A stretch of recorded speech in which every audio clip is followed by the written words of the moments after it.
আজকে আমি তোমাদের সাথে একদম অন্যরকম একটি কাজ শেয়ার করব। অনেকদিন থেকে আমি সোশ্যাল মিডিয়াতে দেখছিলাম যে এই কাজটা ভাইরাল হচ্ছিল। আশা করি তোমরা বুঝতে পেরেই গেছো যে আমি কি কাজের কথা বলছি, ফ্যানের পাখার উপরে ড্রয়িং করা। তো আজকে ফাইনালি আমিও সেই কাজ করতে চলেছি। আর এই ফ্যানটা লাগানো হবে আমার আর্টের রুমে, যেখানে আমি আর্ট শেখাই। তো কেন না ফ্যানের ওপরে একটু আর্টিস্টিক ভাইব দেওয়া যাক। হাতে যেহেতু টাইম খুবই কম ছিল, তাই আমি একটা ইজি ডিজাইন চুজ করেছিলাম। আর বিভিন্ন কাজে বিজি থাকার কারণে আমি এটা নিয়ে একদমই বসতে পারছিলাম না। আর আজকে ফ্যানটাকে লাগাতে আসবে সেই টাইমে আমি ডিজাইন করতে বসেছিলাম। আর পাক্কা 2 ঘন্টার মধ্যে আমি কাজটাকে পুরো কমপ্লিট করে ফেলেছিলাম। আমি চুজ করেছিলাম হোয়াইট কালারের ছোট ছোট ফুল, তার সাথে 2টো করে পাতা।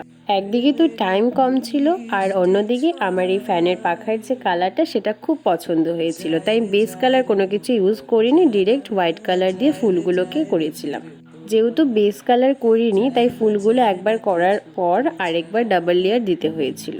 প্রেমে আমি দিশে হারা, মন বাঞ্জারা করছে ইশারা, দিচ্ছে পাহারা তোর চোখে ঠোঁটে গায়ে, এ মধুমাসে আর এই তো আমার কাজ কিন্তু পুরো কমপ্লিট হয়ে গেছে। ফাইনাল লুকটা কিন্তু আমার খুবই ভালো লেগেছিল, আর আমার বাড়ির সবারই খুব ভালো লেগেছে। এবার তোমরা অবশ্যই কমেন্টে জানিও যে তোমাদের কেমন লাগলো।